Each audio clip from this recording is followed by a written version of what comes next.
Hi, everyone. You are here today to learn with me about creating with ease and how Canva has truly transformed both my library workflow and my life. So, who am I? My name is Brandi Young. I am the librarian at Westerville South High School, which is located in Central Ohio. This is my 16th year in education, and I have spent most of those years as a librarian. I have worked K through 12 and have experience in teacher education as well. If you'd like to contact me after this session, please feel free to reach out via email. And I have to say, I am a self-proclaimed Canva fangirl. I love Canva. So let's get into it. Okay, so today you're going to learn about some of the things that I have created to help make my life easier, my staff's life easier, my students' lives easier, and how I've just made that work. And it's, let's be honest, Canva is fun.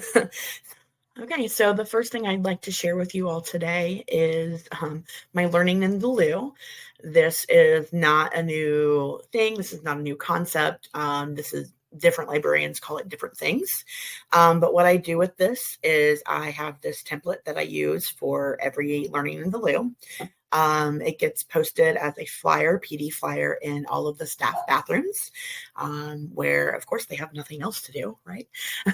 And all I do, I change out the volume and issue number. And then I have these squares that I can change out for any information that I want. And then I have just uploaded the pictures that I need or want. I keep it simple and very brief so that teachers actually can have time to dive into. And of course, I always put the library website and our library Instagram and TikTok handle at the bottom. So that's one way that I make my life easier. So I'm still communicating with the staff, and it's a template, so I just have to, copy paste essentially. So next up would be, I use Canva to do so many flyers.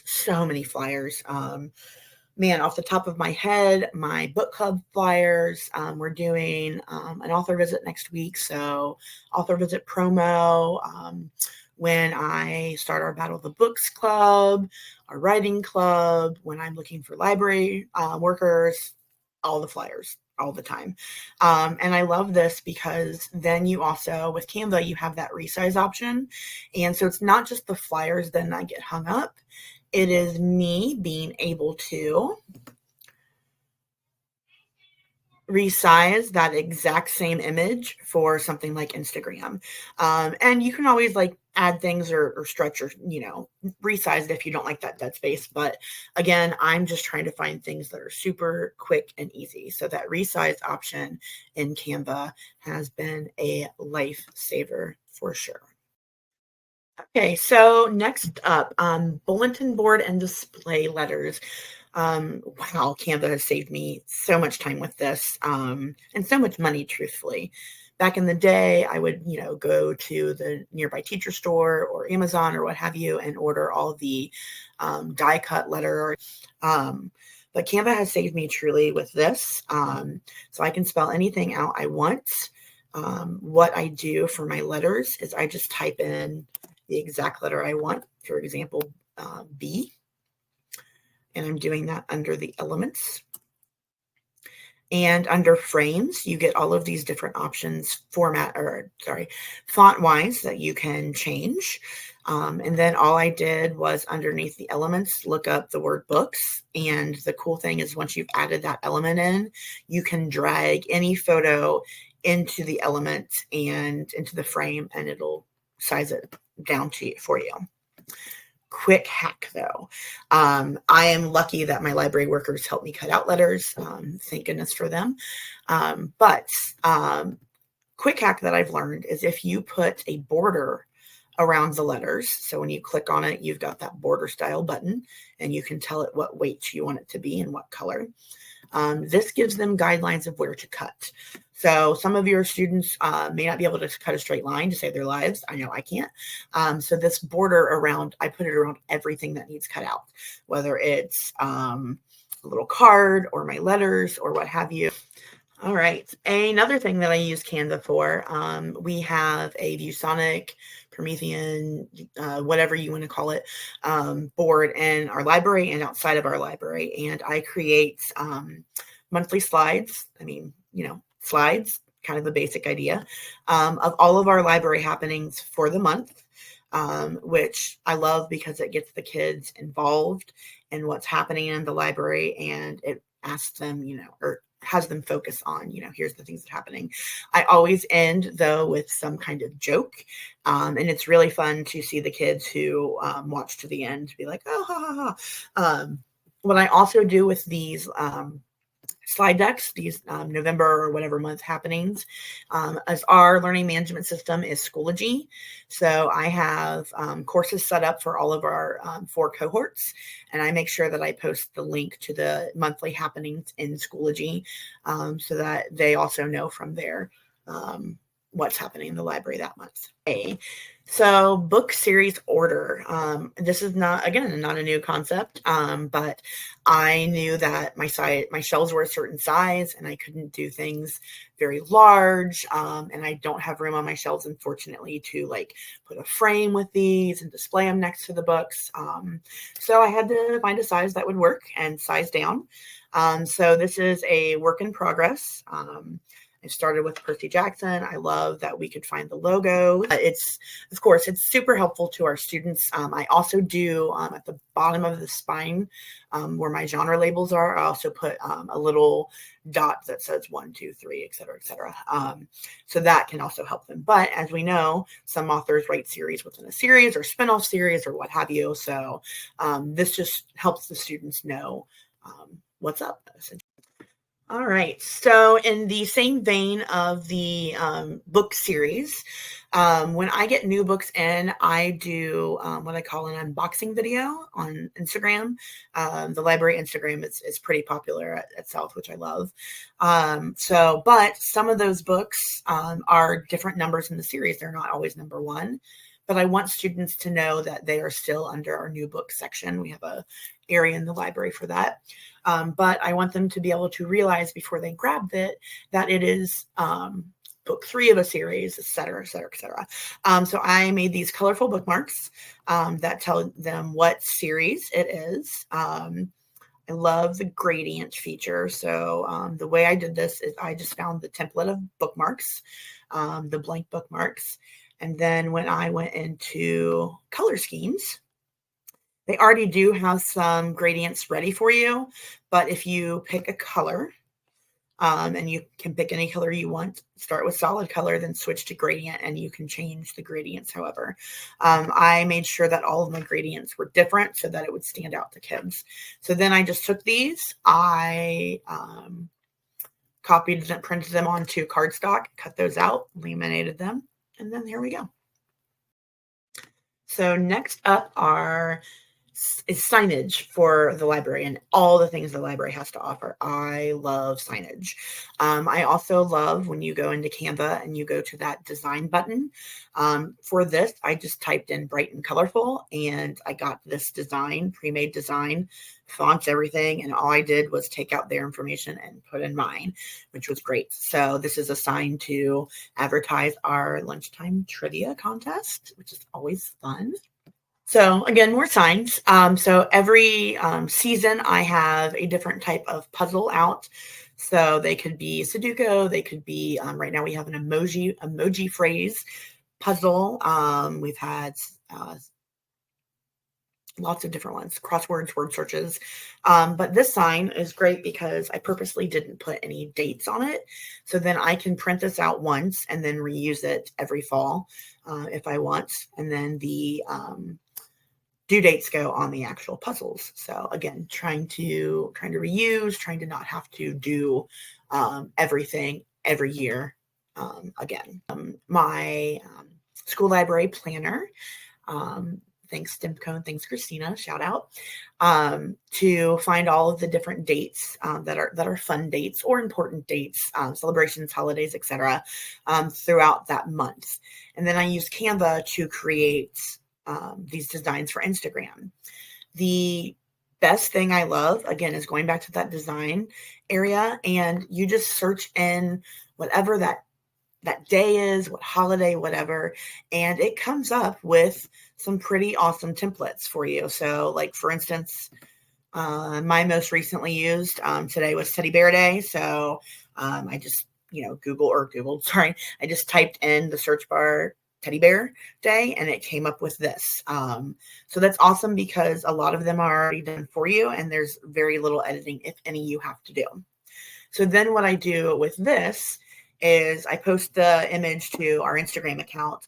And then I also use Google Sheets to take information I found about that holiday or fun day celebration. And I divide the sheet by date, and then I put in what I'm going to put into the Instagram text area so that all I have to do is copy and paste that straight to Instagram once I upload the Canva image. I do, of course, cite my sources as a good librarian and teacher should.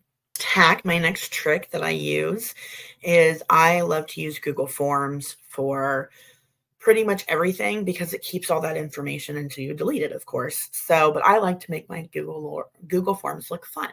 So this is an example of I just used the template for Google Classroom that Canva has, and it fits perfectly as an image upload into the Google form.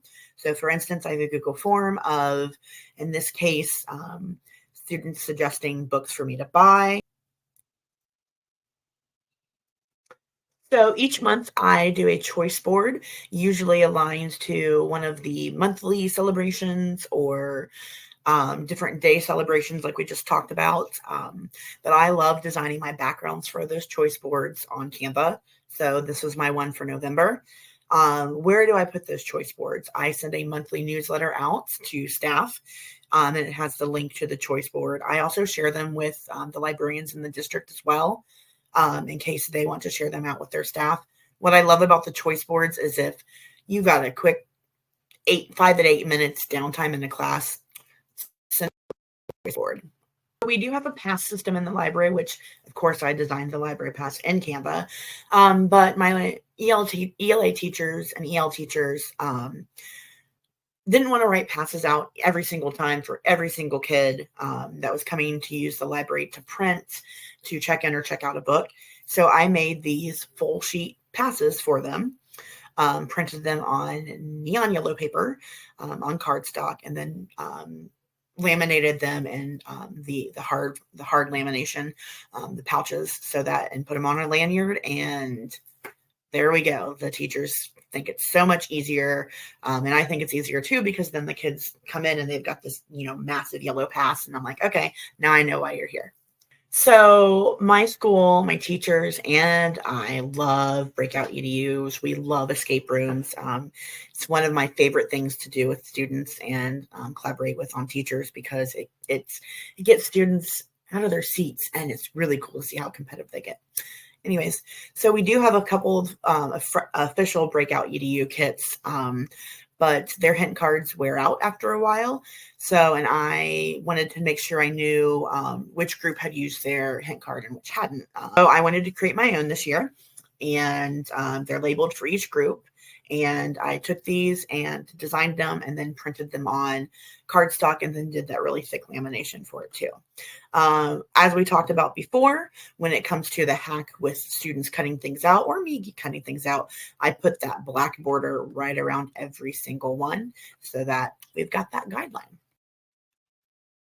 All right, another event flyer that I use. We always do a STEAM challenge once a month, and then we always do a paper chain challenge. So what I love about this is it's already created for me. I just have to go in and change the date each year, click print, and ready to go. Okay, so one of the simplest things you can do in Canva are create worksheets. I used to create them in Google Docs, and for me, I like things to look pretty. And Canva is great at making things look pretty. It just is, and it's great at making me look good. So one of the worksheets that we did here, we played a bookish categories game with some of our English classes, and it was so easy creating the tables and everything that you can do within this. You can align easily, and you don't have it's not a lot of work, which again I love because it saves me time. We are fortunate in Westerville City Schools that we do an interlibrary loan between all of our schools, which I absolutely love. So, a way to help me keep on top of that is by I created this simple form with all of the basic information that we need from the student and where it's coming from. So, the way this is set out is that when you print it out, the interlibrary loan request form words are on the spine, and then the two pieces wrap around the book. And then that paper stays on there when I deliver the book to the students. And I also happen to slip in a bookmark in there, which I make on Canva as well. Create a lot of video tutorials for my students and my staff because I find sometimes students and adults don't remember something 5 minutes after you've taught it to them. And that's fine. That's why the tutorials exist, which again, work smarter, not harder. My manga section is exploding at South, and it's one of the most popular genres that we check out to students. But it is, because it's exploding, I am woefully out of shelf space. So I decided this year to buy a bunch of clear bins that fit the manga books. But then I knew I would have to label them somehow. So I created the labels, the business card size. I created them all in Canva, and then I decided how I wanted, like how many books would fit in each container with room, of course, to pull them out of there easily. So then I just numbered what volumes were represented in that container. I then took these images, downloaded them, and uploaded them to Avery templates and printed them on the Avery business card size. Then I took those, printed those, laminated them with the thick lamination, and used the Velcro dots to stick them to the front of the containers. That way I can always, using the Velcro dots, I can always move things around if needed. So a few years ago, when I had a different shelving system and organization to the library, I had shelving that I knew needed labeled, but they were tall or short, and the only place a label would go down would be the end, what we would call the end of the bookcase, of course. But those were skinny and not really conducive to putting signage on it that would show up. So I did math. That's a big deal for me, and figured out what size I would need to fit two genre labels on the end of each bookcase. So these are very long, very skinny labels. So I designed them all in Canva, of course, and they are for each genre that was in the library at the time.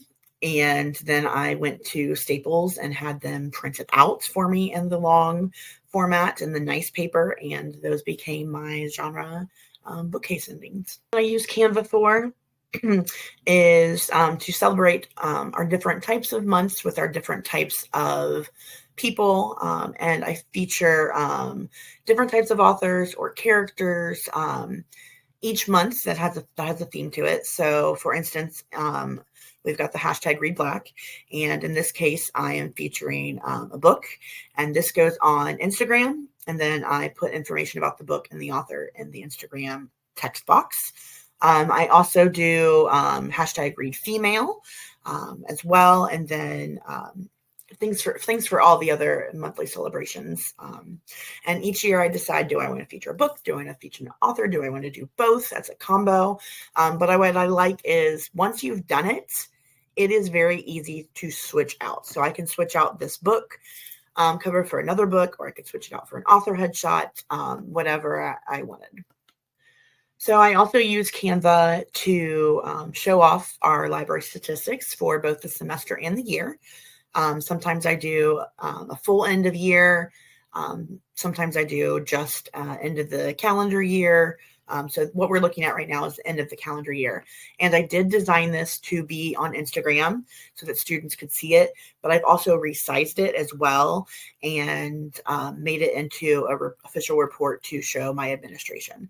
I also, in my social media accounts, always tag my district admin, my superintendent, my principals, just so that they can see, like, here's what we're doing in the library.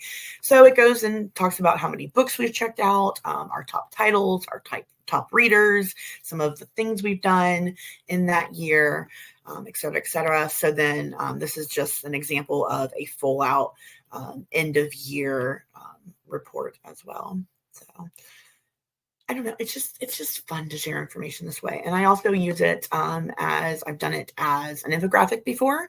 And that gets shared out for sure with all of the admin across my district. So this idea I swiped off of another librarian that I follow off of social media, and it is a library loyalty card.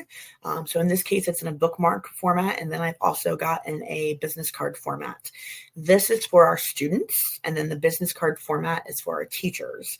So for our students, every time they check out or renew a book, they get a punch. I actually purchased a tiny, tiny stamp that has our library logo on it, so that way I can just stamp off the numbers instead of having to have a punch on me every time. And then their name goes on it. And then once they get a punch, they can pick from a numerous amount of prizes that I have, or a free book that I have. The staff card works in a similar way. Anytime they check out a book, anytime they work with me, anytime they check the space out, for whatever reason, they get a punch, and then they also get to pick from some fun prizes as well. So we do a lot of contests in the library. We do book in a jar. We do guess how many candy corn whatever's in a jar. And I found the need for having raffle entry tickets because the students, even though I would give them instructions, of course, because I made a sign on it for Canva, they sometimes wouldn't put all the information down, or I couldn't read some of their handwriting when it came to first name, last name, etc. So I just created these. When I went into the design part of Canva, I just typed in tickets, and this is one of the things that came up, and I was like, all right, I'm using that. So I took these and I printed them into smaller sizes. So then students just fill out the information, they fold it in half, they drop it in the bucket, and then it's super easy for me to just pick a name out of the bucket. That's the winner. So again, saves me time because of the way I have it created. It can be for any contest that we have in the library. So in addition to the letters that I use for my displays and boards, I also use Canva for displays in general. So this year I opened with an inside out display, and I created the thought bubbles to then use with each character, and of course all library related themes, right?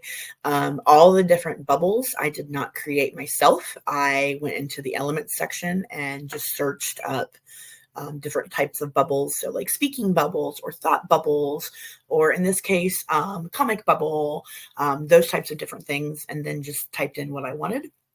And then because I have decently large bulletin boards that I use as displays, I needed them bigger than this. So I there's several different programs out there that will blow up an image and then create it like poster size, but then so you can cut it down and put the pieces and parts together so that it makes the image larger. So that's what I've been doing with my images for displays, but of course, created in Canva. Every March, we do a bracket style competition. Sometimes we do it with book titles, specific books, authors. Sometimes it even is just music related because I want to get the kids into the library and having fun, of course.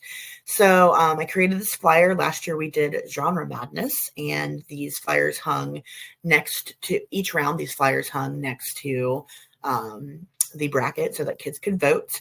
What I got smart to, though, is I created a flyer for each round, but this QR code goes to, of course, my Google form for them to vote. But the QR code I set up so that it always goes to that form each year. And then all I have to do is delete the information from the previous year. So that way I just take and then decide if I don't want to do genre that year, delete that word, and whatever I need, there we go. QR code's good, rest of the flyer's good. Click print.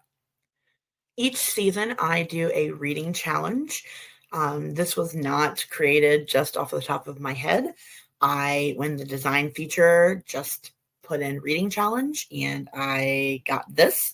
The only thing that I did was change the inside of each box. And a lot of those ideas I got off the internet.